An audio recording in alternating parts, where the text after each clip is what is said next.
Howdy folks, my name is Alex, otherwise known as Fear the Z. Welcome to episode 40 of the Churner's Digest, and as always, we'll start off with our disclaimer. I'm not a financial or tax advisor. This is not financial or tax advice. This is for entertainment purposes only, but please enjoy. I know that I've received a bunch of feedback about volume levels about this podcast, and I think I finally figured out how to increase the volume. It turns out my microphone was at 30% volume, so hopefully this sounds a lot better. And I'm sorry if I'm now bursting your eardrums. Please give me feedback if you think it's still too loud or if something sounds off. Sorry this episode's a bit late. Life's just been super hectic. Summers, I think I said this before, but they just get crazy busy for me, and I have a hard time finding some time to sit down and record. I think last episode I was recording like in between meetings. I don't know if the Google Calendar bings were going off on the microphone. I don't think I heard it, but I was definitely referencing it a bunch. So we'll just do a couple shout outs here. As always, shout out to our Patreon, patreon.com/Churners Digest.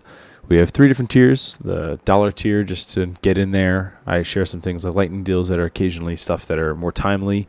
And I do share them eventually on the podcast, but like I said, the podcast doesn't happen all the time. Just don't have time to do it. So Patreon's the best way to get quick updates from me. You also get access to my working doc for each episode. So each episode I just start growing a document. So if you want to see things as I put them in there, you can check my document. It's just a Google Drive link. I also have a referral page. I don't update that too frequently. It's kind of a pain to just go in there, update stuff. So if you do need a referral, definitely reach out to me. Some people have used some referrals, and major thanks to y'all. It helps a lot. Intro music is by Sweaty Lemon. I don't have any update on their album that they're supposed to be recording. I know that they've been mixing, but I don't know what's going on with that. I'll have to follow up with my brother. But there's some more info about the band, and their SoundCloud in the show notes if you're interested. And while we're talking about the Patreon, shout out to Kung Fuer and Cleed for the Cleed tier. And welcome to 4 new members. We have P. Breezy, Pomph, Chris, and Test123. So thanks y'all for joining. The support means all the world. Also, I got a message from Chris. I think I mentioned this last time, but I'm just going to say it again.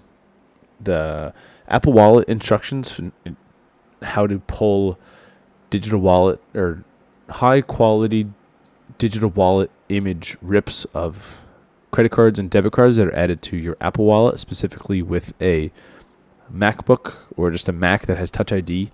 There's now instructions that don't involve the terminal. I have a pretty large collection growing of these cards that I just have good quality images of. So if you have any that aren't on there or have any that you would want to submit, definitely send me an email at churnersdigest@gmail.com.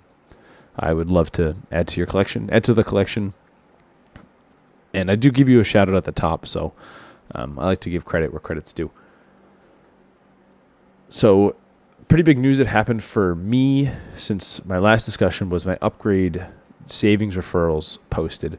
So a while back, Upgrade was doing a humongous savings bonus of, I think it was, let me see what the terms are.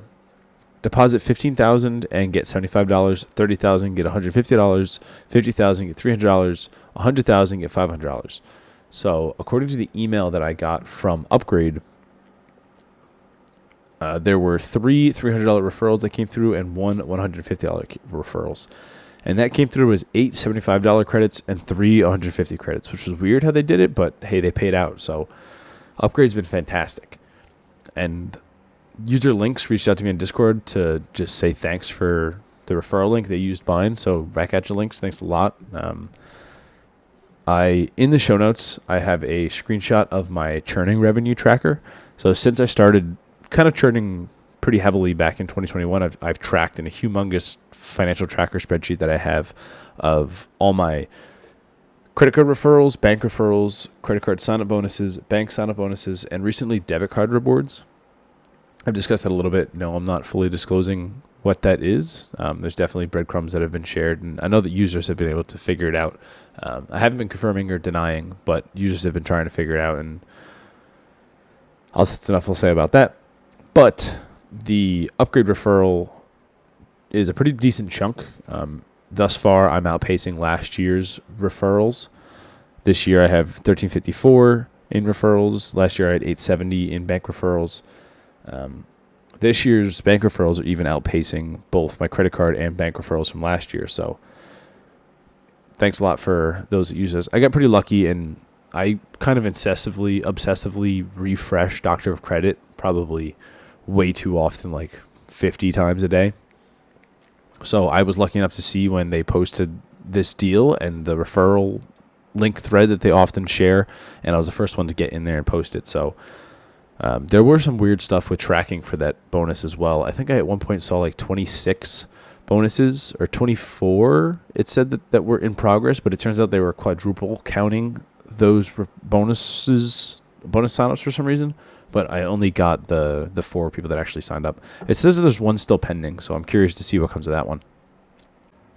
Well, on the topic of referrals, I got another referral for Monzo from Kevin. So shout out Kevin. Thanks for that. I think it was $25.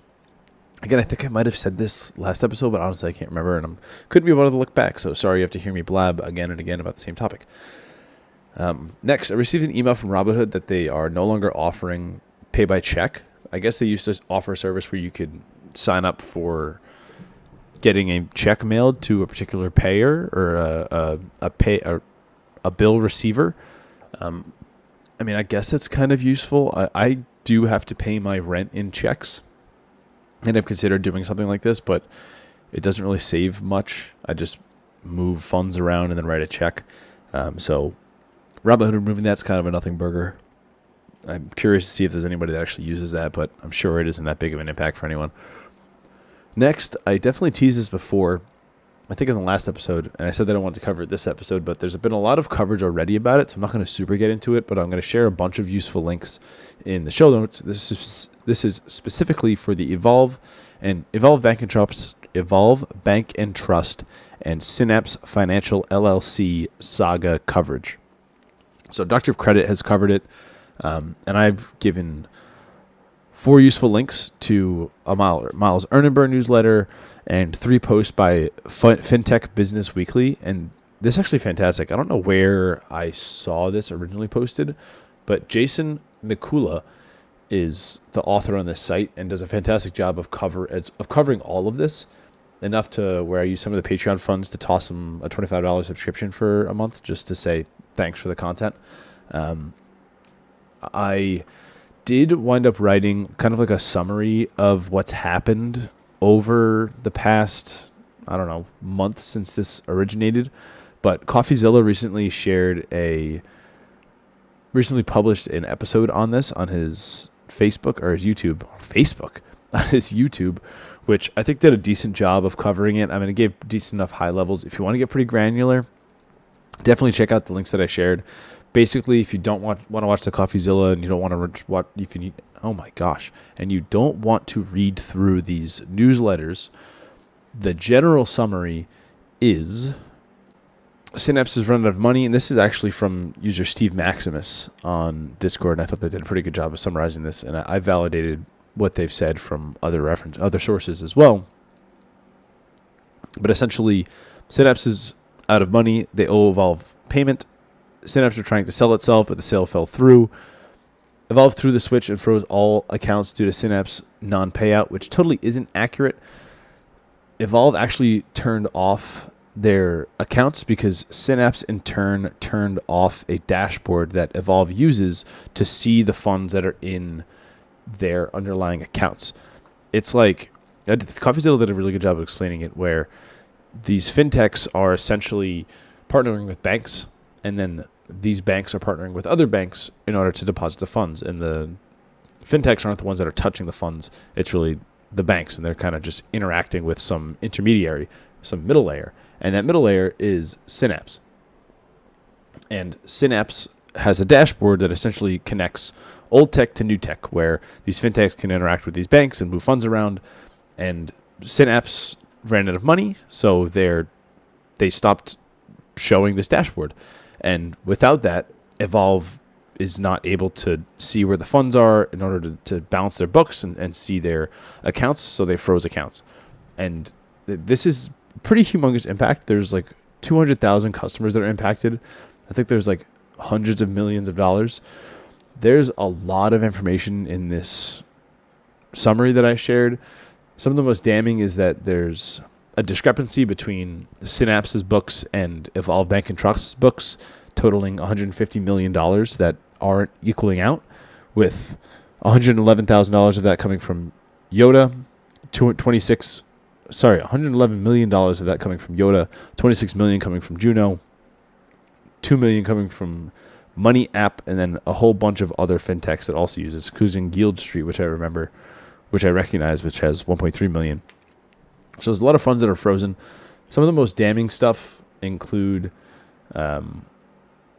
the CEO Sankit Pathak, which is the CEO of Synapse, submitted a declaration to the courts signed from his posh resort island of Santorini in Greece, and Synapse General Counsel Tracy Guerin, who signed hers in Rome, Italy. So clearly these bigwigs don't really care. They've fled the country and are now in these lush, posh, beautiful locales. Not great. And again, CoffeeZilla and all this coverage that I'm sharing does a really good job of explaining this, but since Synapse is what collapsed, they aren't a bank. Synapse is not covered by FDIC insurance. They are this intermediary layer. So even though the funds are still there, FDIC is not stepping in because the funds are there. The users don't have access to those funds anymore. So I haven't seen any update. I know that the judicial hearing that's happening, they're trying to figure out the discrepancies. Evolve's blaming Synapse. Synapse is blaming Evolve. They've transitioned, I think, from a chapter. I can't remember. It's from chapter 11.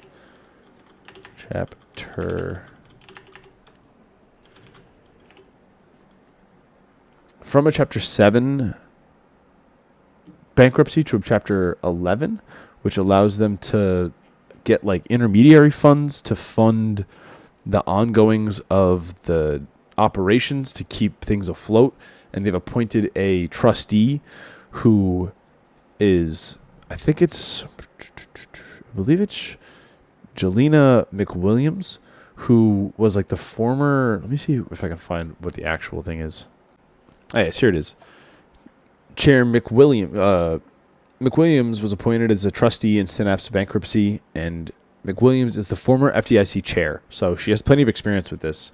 And I'm hoping that something comes of this, because I personally have $4,000 worth of funds that are caught up in Juno. And thankfully, I'm in a financial position where that doesn't hurt me a lot, like really anything. But there's plenty of people out there that have $10, $20, $50, $100,000 just sitting in these accounts that are completely frozen, whether it's their emergency funds or their savings or their day-to-day checking, and are just SOL and aren't able to withdraw their funds. So now that CoffeeZilla has covered this, I'm hoping this gets more traction and more buzz will be done about this. But until then, funds are frozen and it does not look good for consumers. All right, next, I was reached out to by Bread on Discord. Shout out to Bread. That American Express Platinum definitely works for United Travel Bank. So I was like, oh, awesome. I'm going to go in and I'm going to buy $200 worth of United Travel Bank, specifically two $100 purchases. And I think that was like a week ago, and I haven't seen the credits. And I go in to notice that I was a big poo brain and did not turn on my election for my airline for the incidental credit to work. Why? American Express, why? I thought it was like the Bank of America one, where it just triggers based on certain transactions. You have to explicitly choose an airline. I should have learned my lesson, because I did the same thing for the streaming service, where you have to go into member benefits and you don't have to pick which like streaming service you want. You just have to turn on the benefit. Why is it not turned on? The more I use American Express, the more I hate it. How do people like this? They're not user friendly. They make things really convoluted and difficult to activate and difficult to use. It's a huge coupon book. You have to be so on top of things to actually get use out of it. We'll 1000% be canceling the American Express Platinum once I'm done with this fee. I don't even know what I'm going to do with these membership rewards, to be honest with you. I have like $200,000 of them. And now I have I'm going to have $400 worth of United Airlines Travel Bank because I accidentally purchased $200 without the credit. So now I'm going to buy another $200. So I'm getting like 50% off instead of a full. Now I'm stuck with, let's see how much gift cards I have. I now have a grand total of $1,900 of gift cards, including, this is a little accurate, so maybe it's like closer to $1,600, but predominantly Target. I'll use that eventually. Uber's at like $300, probably like $250 now. American Airlines is at $348 because of my Bank of America card, and I have to buy more of those, I think, for one of my cards for this year. And then United Travel Bank's now at $200, which can go up to $400, so things are getting a bit out of hand. All right, next. This one is sad news. So there was this unicorn card that was AOD Credit Union, which earned 3% cash back on all purchases. They discontinued the card. It was specifically only for Alabama, and they recently made an announcement on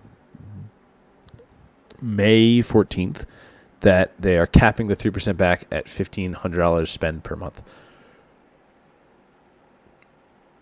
Anything over that will just earn 1%. So this doesn't bode well for a card like the Robinhood card, which isn't even coming out yet as far as I can tell, but is supposed to offer 3% cash back on all purchases. I don't know how they can do that unlimited. I mean, from what, in my personal experience, they are just blowing through money if I understand how certain things work in the industry. I don't know what their plan is. They apparently have a bunch of venture capital money that they're just okay with flying through. So we'll see what happens. But it's always sad to see something like this. If anyone has this card, I would absolutely love this credit card image. So if you have a Mac with a Touch ID, please get in touch and read the discussion or read the blog post that I have detailing on how to do that. Next, speaking of Robinhood, there is I guess a promo. I don't know if it's targeted or for everyone, but when you have Robinhood Gold, you get $1,000 free of margin, which is essentially you can take a loan out, $1,000 loan for free, invest it in something, and keep the returns if you have any. Robinhood until August 18th is giving $2,000 in margin. So a wonderful user by the name of Jason TX on Doctor of Credit said that it's now $2,000. Robinhood is eventually giving gold for free. So you can do $2,000 in SGov, which will give you $8.03 per month, minus the $5 fee. I'm paying a $7.99 fee, which will net you $3.03 per month. For me, it'll net me about 3 cents per month. So Robinhood's gold is for free for me, which is sick. Also, someone else commented, let me see if I can find it. Let me see if I can find it. I can't find where I got it from, but someone suggested purchasing USFR, which is Wisdom Tree Floating Rate Treasury Fund. It's also giving a return of, let me check my notes. 30-day yield is 5.32. So it's also giving that, but it's completely 100% based in government bonds of U.S. Treasury notes.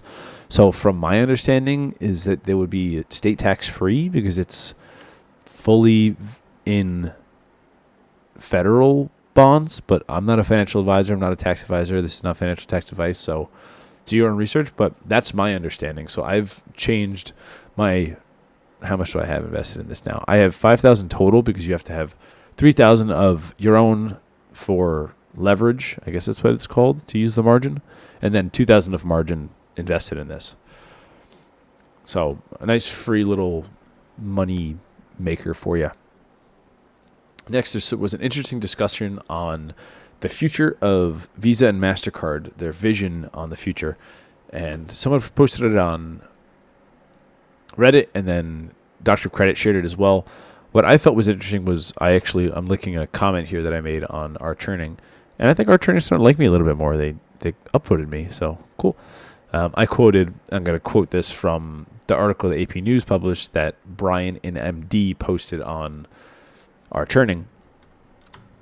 The quote is, "The biggest change coming for Americans will be the ability for banks to issue one physical payment card that will be connected to multiple banks. That means no more carrying, for example, a Bank of America or Chase debit card, as well as the respective credit cards in a physical wallet. Americans will be able to set criteria within their bank, such as having all purchases below $100 or with a certain merchant applied to their debit card, while other purchases go on their credit card. And then I go on to say, this is exactly what Curve is. This makes sense as to why Visa refuses to let Curve or other services use them for their all-in-one cards. Visa plans on doing it themselves. That is pretty exciting news if Visa wants you to do that. If Visa does this, I'm really curious to see what banks will do, because they don't want you to just use your card at their top category. Like when a card offers like the customized cash card that offers 5% in your top category, they're estimating your cash back to actually be between 2 and 3%, because most people won't just use that card for their top spend. It's also capped at $500, so they do have a fixed rate of return on that, or a fixed cost associated with that, so they can at least gauge on that. But still, these companies don't expect you to just be using it all the time on that. I definitely do, and they don't love me because of that. But I'm curious to see if this does go through, how banks will react. Next, Doctor of Credit shared that you can now consolidate or reallocate credit limits within Capital One Online and close cards. So they've opened up a link, which is CapitalOne.com/creditcard/FAQ/line transfer. And in there, you can elect to move funds around, close cards, reallocate your limits, or consolidate limits, which is really cool. From what I've seen, Capital One has pretty advanced services like this that are specifically online. Like you can product change online, and now you can reallocate these limits online, which is cool. Next, I forgot to mention this earlier in my comments about referral links, but Daniel has been messaging me on Turner's Digest Gmail, and I shared with him a Visions referral link, Visions Federal Credit Union, and it netted me $25. So thanks, Daniel. Appreciate that. It did post for me. Next, U.S. Bank is doing their double cash back day again from June 12th to June 14th. You should check for, I think it's specifically in their portal, certain things like 15% back on grocery was available before, or 10% back on IKEA. So if you're interested, take a look in the U.S. banking app. I don't personally have a U.S. bank account, but those of you who do might find it useful. Next, an American Express coupon popped up for Delta Airlines. Spend $200 and get $75 in statement credit. I don't have any flights coming up here, so I don't have use for this, but thought I'd share. Next, we have the Morgan Stanley American Express Platinum Card is offering an elevated sign-up bonus of 125,000 membership rewards with 8,000 spend in 6 months. This is notable because the other flavors of these cards don't often have elevated sign-up bonuses. It did have this back in September of last year, and I think that's the highest that's ever been for this card. So if you're interested in this specific variant of this card, take a look. I think this comes with Morgan Stanley version of the card offers one free platinum authorized user and then $195 for those thereafter. Authorized gold cards are free, and there's additional details on Dr. Credit's site. All of it will obviously be linked in the show notes if you'd like to read more. Next, speaking of upgrade earlier, there are some elevated upgrade checking referrals. Let me check and see if I have an elevated referral for this. But the upgrade account is offering $300 sign-up bonus for new customers who sign up for Rewards Checking Plus account using a referral link and direct deposit at least $1,000 in 45 days. The referrer gets $100. Let me take a look. Looks like I'm not targeted. I just have the $50 for me, $200 for them. So if you're interested, Doctor of Credit does have a dedicated page for referral links. Definitely don't share in there if you don't have the elevated one. I made that mistake in the past and caused some pretty big hubbub. And I think is one of the reasons that Doctor Credit doesn't love me. Big sad. Definitely won't be doing that again. But if you're interested in that referral, definitely hop on it. You can also possibly stack it with swag bucks. So keep a lookout for that if you're interested. Next, there was an interesting discussion on Reddit, as well as, I think, No, I don't think Dr. Credit shared it. But the Supreme Court upholds the fund structure for the CFPB, which is great news because the CFPB, from what I've seen and been my experience of being a banking customer in a lot of different banks, it's a really great service, and they actually do go to bat a lot. So I'm happy to hear that they're continuing their funding. Next, the Capital One announced that the Saver credit card Uber benefits will be expiring in November. Specifically for 10% cash back, it will be expiring in November. How repetitive can I be? Nothing much else to say there. Something that I did recently was I paid my car insurance, and I'm currently using Progressive in Massachusetts, and it's not cheap. It's like, I think it's like $700 for half a year. I mean, I do have an older vehicle, and I'm a younger guy. I don't have anything on my record, but I went and looked at some other offers, and I didn't see anything better. And I did pay all in full, which saved me, I think, like $120. So I put that on my Bank of America Unlimited Cash Rewards card because there's 0% APR on that until September, as well as I get 2.25% back on that. It doesn't work for online shopping category for Bank of America Customized Cash, specifically because there's a carve-out for that for insurance payments. So I just paid it on my Unlimited Cash Rewards and got a little cash back and got a little float on that, which is nice. Next, again with American Express, before I opened a card with them, I held them very highly in my mind of like the upper echelon. Like, since they are so high end, they should have the best technology and the best offerings, and it's just not true. I met my sign-up bonus. Let me see if I can find the exact date of when I met it. I don't think I'm going to be able to. But I opened my American Express Platinum card on April 4th, and I earned my sign-up bonus as well as other membership reward points just for making purchases on the card. And they don't post your points until, I guess, your billing cycle closed. But I opened the account on the 4th of April, and then all of my membership reward points did not credit until the 14th of May, which I thought was a long time. I just sat there like saying that it's pending, and then they all finally posted, but it was a bit disappointing. Also, I can't remember if I called this out last episode or not, but I was referencing the daily churn, and I said that their monthly subscription is $5. It's not. It's $25. I feel like I've said this before, so I'm going to just skip right ahead. Wealthfront had some pretty interesting news. Let me see if Dr. Credit covered this, because I don't think they did. No, Dr. Credit has not reported this, so a bit of an exclusive here. Uh-oh. So I was messaged by, I can't remember who at this point, but I was messaged by a user saying that there's a 6% Wealthfront referral, and I was like, I haven't seen that. So normally their referrals give you 1% boost, but they're doing a promotion for specific employers to give I don't remember what I said at first. Normally they give a 0.5% boost. I don't know what I said at first. I think I said 1%. Normally they give 0.5%, but they're giving 1% boost to certain employers. And I was able to do some digging with URLs, and I was able to find that they've targeted employers such as Meta, Capital One, Wells Fargo, and Discover. So these offers are no longer live, but they say something along the lines of, we've seen that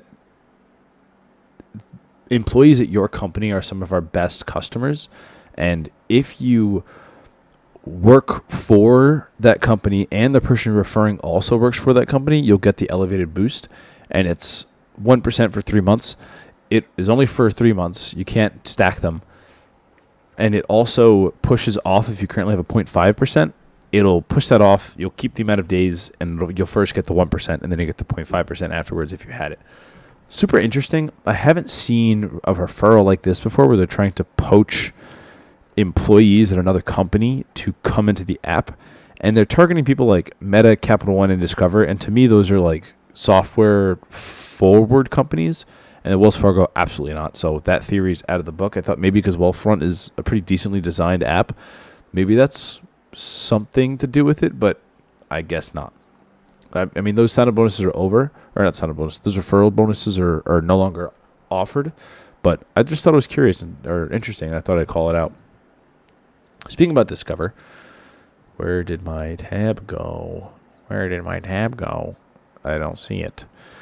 But there is a targeted Discover cashback boost. So you can get an extra 6% on Amazon purchases or $100 on $1,000 of spend. It depends on which one you're targeted for. I specifically got the 6% one, which will turn your cashback, I think, into 7% at Amazon. But through work, we get like awards for doing, I don't know, certain things, helping another associate. And those come in the form of points, and I redeem those points for Amazon gift cards. And I just use Amazon gift cards, so I just get stuff I buy on Amazon for free. So I don't really have a use for this, but you should receive an email that says something like Discover Amazon 6%. Next, we have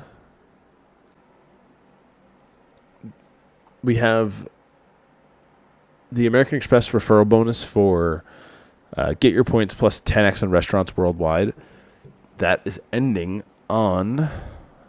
It actually ended. It ended on June 22nd, so I'm a little late on that one. That goes to show how long I haven't published this.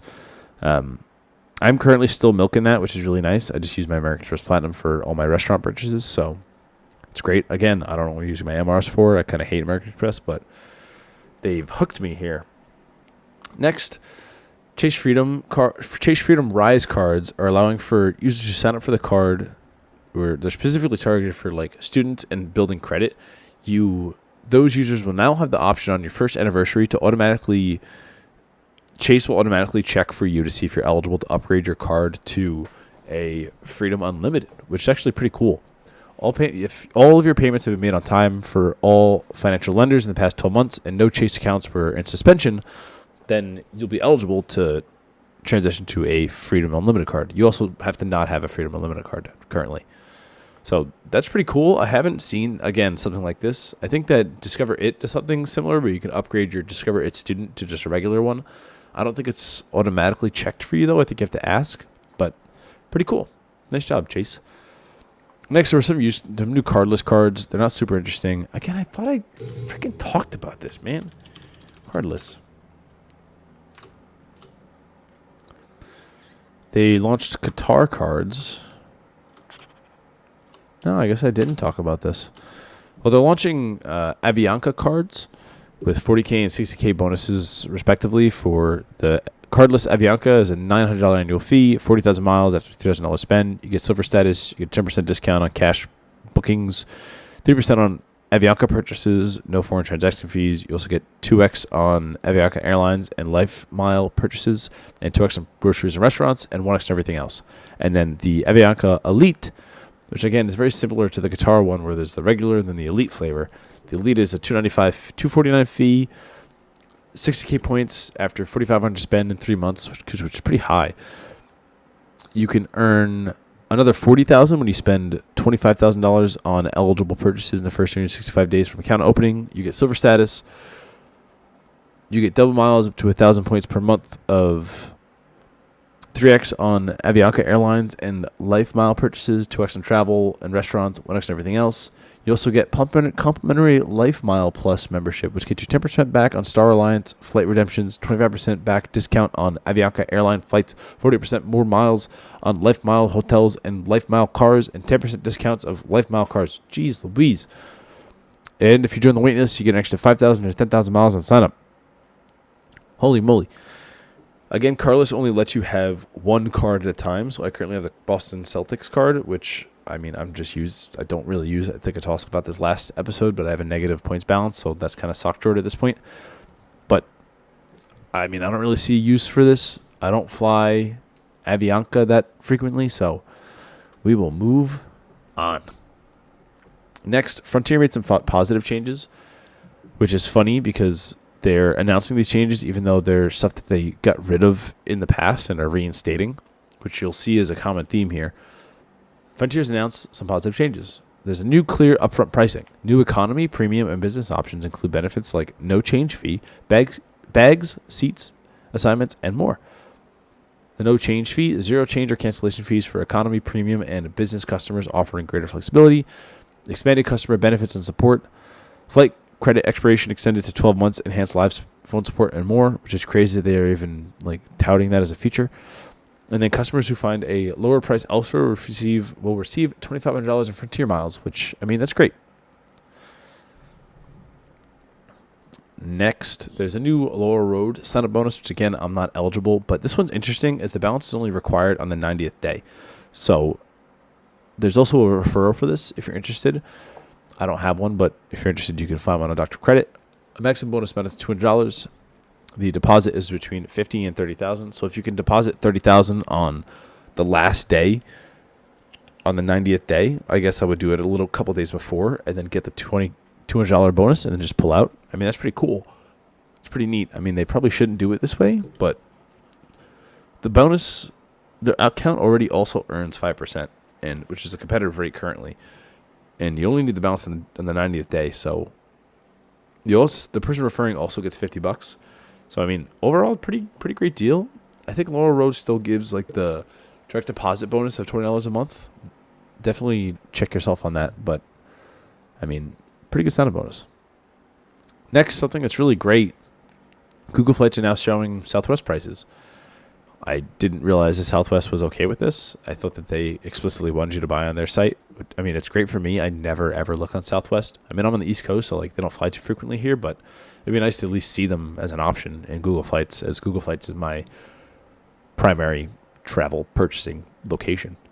Next, I definitely talked about this bonus before, but Wells Fargo has extended the end date for their $325 checking bonus. The requirements to that are to deposit $1,000 or more, or direct deposit $1,000 or more in 90 days from account opening.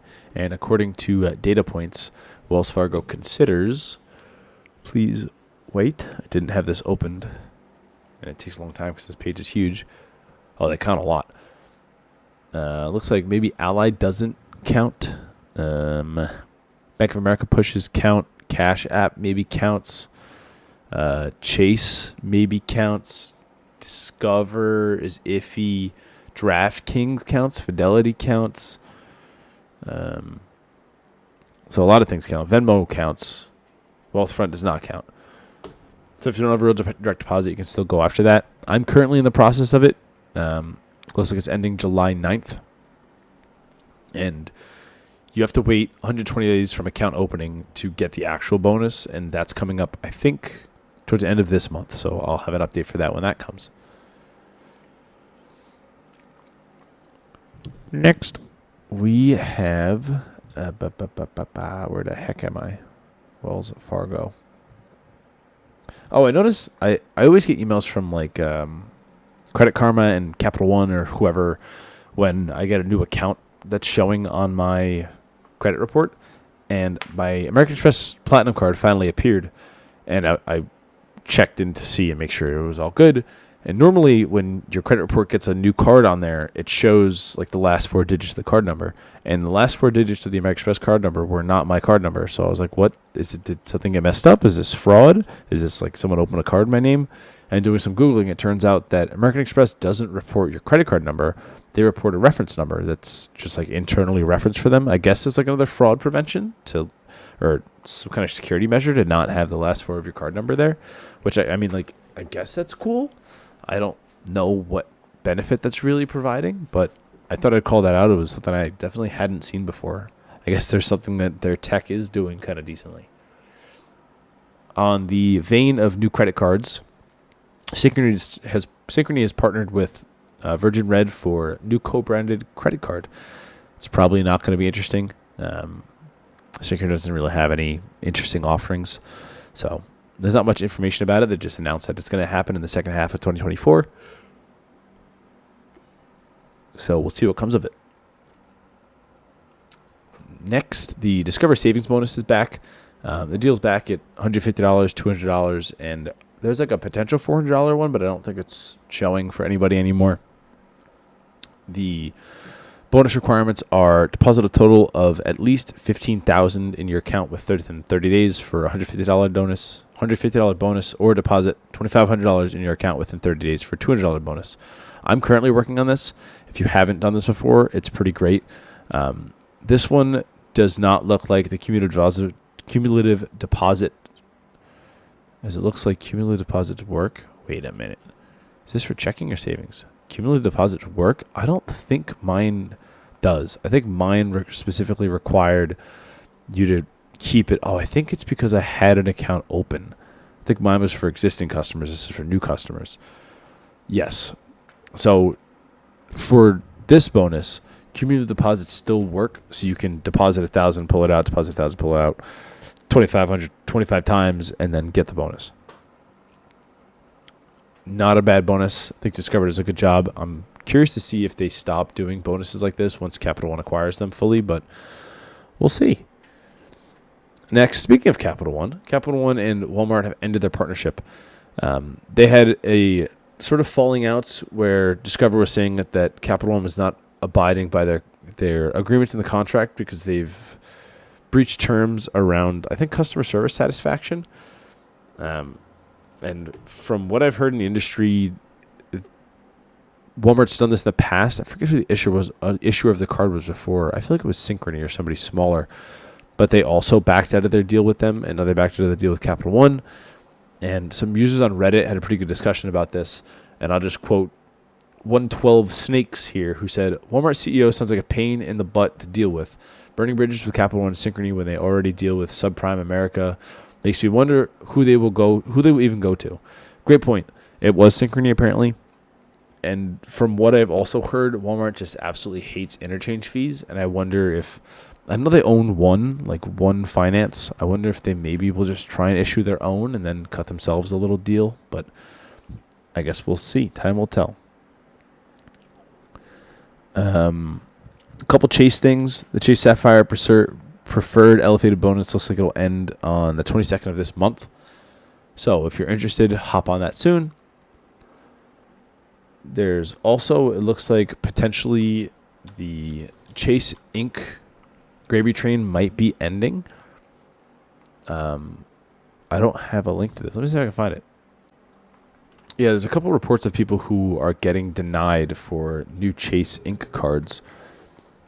And I'm just seeing a bunch of them posted pretty frequently on our churning, so I figured I'd call it out. I don't dabble on this. I don't have a business set up for my podcast yet. I definitely should do that, but I'm just lazy, man. I just don't want to do it. So if you're interested in that, keep an eye out and see what people are reporting for approvals. Next is a rumored increase to the American Express Gold Card from $250 to $325. Again, I'm growing to hate American Express, so I already don't ever recommend their cards. The fee was $195 in 2018, then it was increased to $250, now they're going to $325. I'm also, people are saying that they might introduce like a Resi credit of like $20 a month or something. Just more coupon books is not what they need and is not going to make the card attractive to me. Again, speaking about Chase, it looks like there's some Chase Sapphire Preferred mailers for $90K going out. So if you're interested in specifically Chase Sapphire Preferred, maybe keep an eye on your mail. I've seen a couple reports of that happening. Next, I wanted to share my first tech credit union bonus. This bonus was specifically for, it's still available and it's nationwide. Once you join the Financial Fitness Association, which is pretty easy for me. And I think they did reimburse me the $8 bonus, $8 fee that was associated with. But the requirements are set up a payroll direct deposit to your first tech. I didn't click anything. What just happened? Set up a new payroll direct deposit to your first tech rewards checking account of $1,000 or more per month for a minimum of 3 months. My data points are, and it looks like I was the first one in Dr. Credit to share their data points of a successful post, at least a detailed data points. I hate when people just say like, I got my bonus. Like, can you put a little effort in and share like the dates you got? So I opened the account on March 3rd. On March 7th, I had a $501 real DD. I mean, again, my data points aren't amazing because they're just real direct deposits, but you can at least track the timeline of when things are getting paid out. So March 7th, March 21st, April 4th, April 18th, June 2nd, June 16th, all had $501 real direct deposits. And then May 24th. Did I say June? Man, I'm just getting tired, I guess. It was March, 2 in March, 2 in April, 2 in May. And then on May 24th, I got a $300 dividend adjustment direct deposit bonus credited. Also, I believe Key Point, I've been doing their sign-up bonus as well, and I got another $50 posted on the 1st of this month just for doing, I think it's $1,000 direct deposits per month.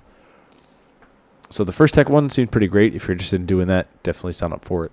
It was pretty straightforward and painless. Next, it looks like there's potentially new SoFi cards coming. I forget what the post said, but they've since deleted it. The topic said that their account actually has been fully deleted. The topic said new SoFi cards coming soon. And let me see if anybody in the comments got a copy of it or something. No, I'm not seeing anything. But some people are like, do you have any screenshots? I like the 2.2% catch-all card. Not super, I don't really remember what they were offering, but not seeing a lot of information here. It's good to see them put cards out on the market. More choices generate good for consumers. Everyday Rewards is not quite the Saver or other cards that give 3% on both dining and groceries, but it's good for people who do not want to do business with Capital One. Fair. All right. Next, I think I shared in a couple episodes back that NetSpend was changing their terms of agreement, where if you are inactive for 60 days, that they're going to charge you an inactivity fee.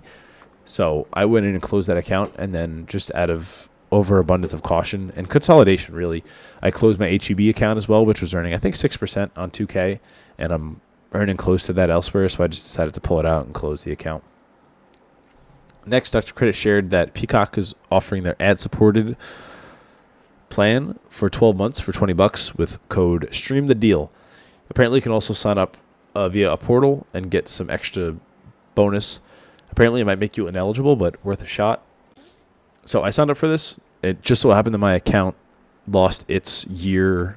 I had the same bonus, the same deal last year around this time.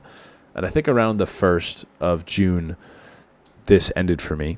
And I signed up again, and now I have another 12 months. So nice. At least my family does. I don't really use it too much. Next, a lot of people are sad to see this happen, but Amazon reloads are now at a minimum of $5. Let me see if mine actually has this.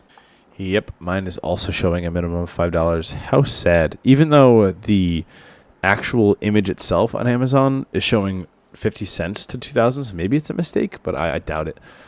This was useful for meeting like minimum requirements for certain spend.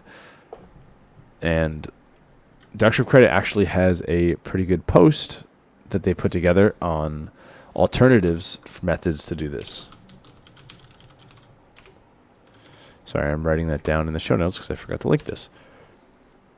But Dr. Credit referenced things such as paying for one banana at self-checkout in the checkout aisle in a grocery store, paying small amounts at a gas station pump, water, gas, electric bills, phone insurance bills, and really any other bill being paid online, vending machine, total account load, and Metro card load, Patreon $1, Cash App reloads, and load your Apple balance for $1.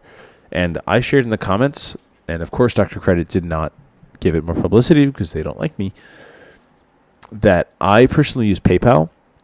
PayPal allows you to split transactions super easily. And in there, whenever I do a purchase online, I have a card that earns 5% cash back on your purchases. Oops, sorry about that noise. 5% cash back on your purchases up to $200 per month in spend. Yes, in spend. But you have to do 12 transactions a month. So I just, whenever I make a purchase on PayPal, put like 50 cents on that card just so I can meet that minimum. And it's super easy. It makes things super painless. I'm trying to find my comment here. Did they remove my comment? I'm going to stop looking at this. I don't care anymore. But it's a good workaround. I think PayPal split payments. also works. So that's what I do. I haven't been really using Amazon in a while because I have my Curve card set up to do anything below, I think it's $15 I charge to this card, and then I just do a couple $1 a month, and it's pretty fine. Next, American Airlines is announcing that they're rolling back their miles earning requirements. So they made an announcement that they were going to not award miles for third-party travel agencies, and they've rolled back the announcement, according to CEO Robert Isom, which is kind of crazy because they're probably just going to get good publicity for rolling it back, probably more than the backlash they got. And I'm not surprised they rolled it back because it was pretty terrible changes, and the CFPB even referenced it in that meeting I listened to, I think, a couple weeks ago. So definitely good changes on that part. Some bad changes here, though, is PayPal announced that they are going to lower their PayPal card. Or is it a rumor or did they announce it? I believe it's been announced. Starting August 1st, 2024, eligible purchase made on your card, but not through PayPal checkout, will now earn 1.5% cash back instead of 2%. The good news is that all eligible purchases made with the checkout with PayPal will always earn 3% cash back. That makes it sound like they could even lower it further and just keep it 3%. So no longer a great 2% card. I would recommend something else. If you have Bank of America Platinum status or some kind of status, one of their cards is great for it. There's plenty of other 2% cards out there. I mean, I think SoFi even has one, so plenty of options, plenty of fish in the sea. Next, there's also a Wells Fargo in-branch saving bonus, which is $525 for depositing $25,000 and keeping it there for 90 days, with putting it in within 30 and keeping it in for 90. This is in branch. I'll never go to a branch, but some people might find it interesting. Next, Discover announced their quarterly 5% categories for Discover It, which is grocery and Walmart. And I think I shared this before, but I've created, based on Happy P2's spreadsheet for Chase's Freedom cards tracking their categories, I made one for Discover. So with this addition, what is it? Grocery stores and Walmart. Grocery stores are now 5 times in quarter one. Wait a minute, this didn't update. Is this screenshot bad? The screenshot is bad. Dagnabbit, let me update this. There we go, okay. I accidentally put the tick marker in wholesale clubs, not grocery stores, and then screenshotted it and sent it out. And then I was like, God damn, I got to update it. But this is the first time Discover has ever done grocery stores in quarter 3. Their most common one in this section is restaurants, followed by PayPal. This is also the first time they're doing Walmart in this month. Normally they do Walmart in Q3. They've done it 4 times in the past. Groceries they've done 7 times in the past. So curious to see what Q4 will be. Normally, based on numbers, it's a mixture of Amazon, Target, department stores, Walmart, something like that. They haven't done department stores in a while, though. Normally they do like Christmas spending. I also shared it on our churning, and the source doc is on Patreon. I mean, it doesn't really have anything different. It's literally just a screenshot, but if you're interested, it's over there. Next, After Credit shared that there is a ATM settlement that's been announced for Visa and MasterCards. This was already targeted Chase, Wells Fargo, Bank of America, and had settled with $67 million, and Visa is now agreeing to pay $197 million. So to file a claim is not fully released yet, but once it does, I will be signing up, and I hope you do too and get some money. I mean, it's nice getting $10 from these things eventually at some point. Next, one of the last things here. I think I have 4 more to go. Genesis Credit Union is a pretty niche credit union, but they have a Ultimate Rewards checking account that was earning 5.25% APY for having 12 debit card transactions and up to $7,500 for that APY. And now they've increased the APY to 6.75%, which is incredible. I have this account. I've been doing Cash App reloads to meet those debit card requirements. It's 10 actually per month. I've been doing that for well over a year at this point, and it works fine. So if you're interested, definitely sign up. Great account, great interest. Their app is terrible. Their website's horrible, but hey, I get paid pretty good money. All right, dwindling down here. User Juan231F on our credit cards shared everything that they have found that will earn 5% for the Chase Inc. business internet, phone, cable, and office supply company category. These include, I'm just going to read the whole list. Why not? AMC Plus, Apple Music, Apple TV Plus, Crunchyroll Direct Stream, Discovery Plus, Disney Plus, ESPN Plus, Fubo, Hulu, Linode, Netflix, Pandora, Paramount, Peacock, Showtime, SiriusXM, Sling, Spotify, Stars, Tidal, Vudu, Zoom, things that will not earn 5%, Apple One services, Google Cloud Platform, HBO Max, YouTube subscription, YouTube TV, but apparently it sometimes codes as 5X, sometimes doesn't. And also I've heard reports that if you purchase certain things through other services, it'll work. So if you're like in DirecTV and purchase, I think you can buy like HBO through that, that'll trigger it. Thought it was interesting. I always like it when people are doing these kind of validations and making a little list and some data points, because it's great that it'll live on and people have things to look back on. Lightning deal. Dr. Credit shared that Uber gift cards purchased with Discover points are at a 15% discount. It's pretty great. I maxed mine out. There's also 20% off of Chili's and Ruth Chris. So if you have some points kicking around, definitely go redeem those. I just redeemed all mine. Next, Navy Federal Credit Union has an elevated sign-up bonus of $300 and a Walmart membership credit for $95. This is specifically when you spend $3,000 in 90 days. You have to be related to or a current or former military or veteran. They do verify, so you have to become verified and become a member. Your family member can also be deceased to join. I have a family member who was in the military who's deceased, but I don't have any proof of it. Like I don't have I think they need like some kind of something. I remember trying to go through this. I couldn't figure it out, but pretty great sign-up bonus. I don't value Walmart Plus too much. I have it through my Amex Platinum, and it kind of just doesn't really do anything. But thought I'd share. If you're level 24, why not go for it?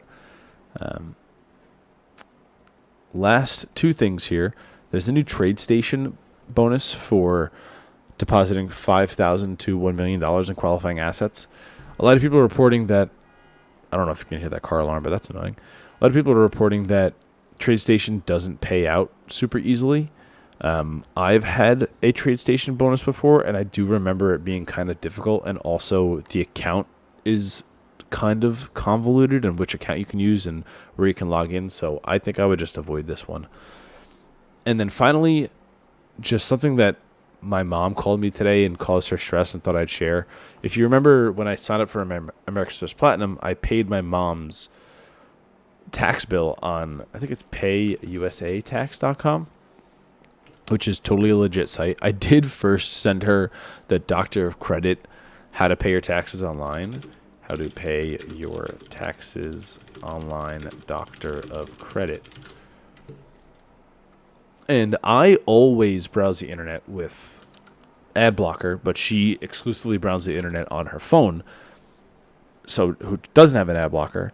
And going to the Doctor of Credit without an ad blocker is just like begging to accidentally click something that'll pull you somewhere.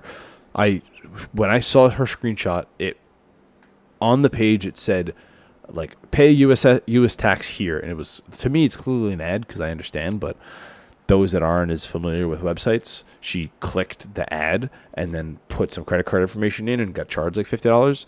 She canceled the card, didn't get anything bad from it, but definitely keep an eye out for if you don't have an ad blocker and you're not great at picking up ads that are fake, especially on Doctor of Credit, because they're very in your face with ads.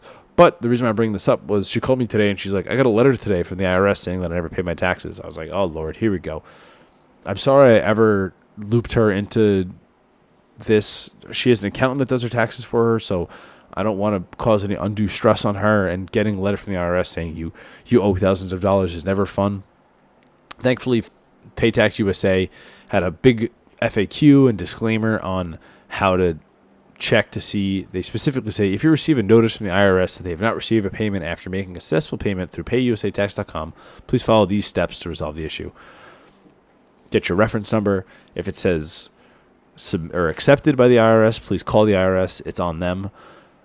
She called the IRS. You have to, there's like if you Google how to get a real person IRS, there's a Reddit thread that will explain to you the buttons you have to push in their phone tree to get a real person. And then she requested a callback, got her a call back in like an hour. They were able to sort out the issue, no problem. So I just felt bad that I was causing stress to not a P2, but a P, whatever you want to call a mom. So I figured I'd call that out and just think about the stress that you could cause others for, she helped me meet a minimum spend for my American Express Platinum, but I don't want to ever have to cause her stress with something like this when she's not even getting a value out of it. So anyway, that's it. Just crossed the hour mark. Thanks as always for listening. Let me know how the sound sounds.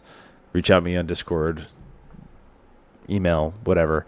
I definitely have some emails that I haven't replied to, and I apologize to those who I haven't. I just haven't had the time to dedicate some time to reply back, and I go to bed kind of early, and I'm getting tired, so I'm not going to do it now. And definitely shout out to Finance Business Weekly. There's links in the show notes if you're interested in Jason's content. He's also featured in the CoffeeZilla episode, so take a look over there and give him some love, and thanks a lot. Have a great day, evening, afternoon, week, month. All right, bye now.